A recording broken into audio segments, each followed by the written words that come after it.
ಒಂದು pregnant patient 42 ಡೇಸ್ಗೆ ನನ್ನ ಕ್ಲಿನಿಕ್ಕಿಗೆ ಹೊಟ್ಟೆ ನೋವು ಅಂತ ಇಟ್ಕೊಂಡು ಬಂದಿದ್ದಾರೆ.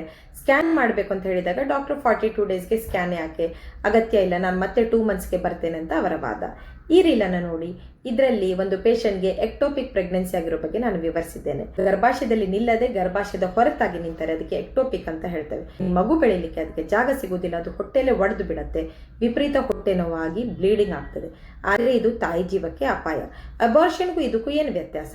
ಅಬಾರ್ಷನ್ ಅಲ್ಲಿ ನಾವು ಮಗು ಮಾತ್ರ ಕಳ್ಕೊಳ್ತೇವೆ, ಆದರೆ ಎಕ್ಟೋಪಿಕ್ ಅಲ್ಲಿ ಮಗು ಅಂತೂ ಸಿಗುವುದಿಲ್ಲ, ನಾವು ತಾಯಿಯನ್ನು ಕಳ್ಕೊಳ್ತೇವೆ. ಅದಕ್ಕೋಸ್ಕರ ತಮಗೆ ಹೊಟ್ಟೆ ನೋವಿದ್ರೆ ಒಂದು ಸಿಂಪಲ್ ಅಲ್ಟ್ರಾಸೌಂಡ್ ಅಲ್ಲೇ ನಮಗೆ ಎಕ್ಟೋಪಿಕ್ ಇದೆಯೋ ಇಲ್ವೋ ಅಂತ ನಮಗೆ ಮನದಟ್ಟಾಗತ್ತೆ. ಕೆಲವೊಮ್ಮೆ 33-34 ಡೇಸ್ಗೆ ತಮಗೆ ವಿಪರೀತ ಹೊಟ್ಟೆ ನೋವು ಅಂತ ಬಂದಲ್ಲಿ ಸೀರಮ್ ಬೀಟಾ HCG ಅಂತ ಒಂದು ಬ್ಲಡ್ ಟೆಸ್ಟ್ ಮತ್ತೆ ಅಲ್ಟ್ರಾಸೌಂಡ್, ಇವೆರಡು ವಿಧಾನಗಳಿಂದ ನಾವು ಪೇಷಂಟ್ಗೆ ಎಕ್ಟೋಪಿಕ್ ಇದೆಯೋ ಇಲ್ವೋ ಅಂತ ಡಿಟರ್ಮಿನ್ ಮಾಡ್ತೇವೆ. ಎಕ್ಟೋಪಿಕ್ ಪ್ರೆಗ್ನೆನ್ಸಿಯನ್ನು ಕಂಡುಹಿಡಿಯೋದು ತುಂಬ ಮುಖ್ಯ. ಯಾಕಂದರೆ ಇದು ಮಿಸ್ ಆದರೆ ಒಂದು ಟ್ಯೂಬು ಹೊರಟೋಗುತ್ತೆ, ಮುಂದೆ ಆ ಸೈಡ್ ಟ್ಯೂಬಿನಲ್ಲಿ ಪ್ರೆಗ್ನೆನ್ಸಿಯೂ ಆಗೋದಿಲ್ಲ.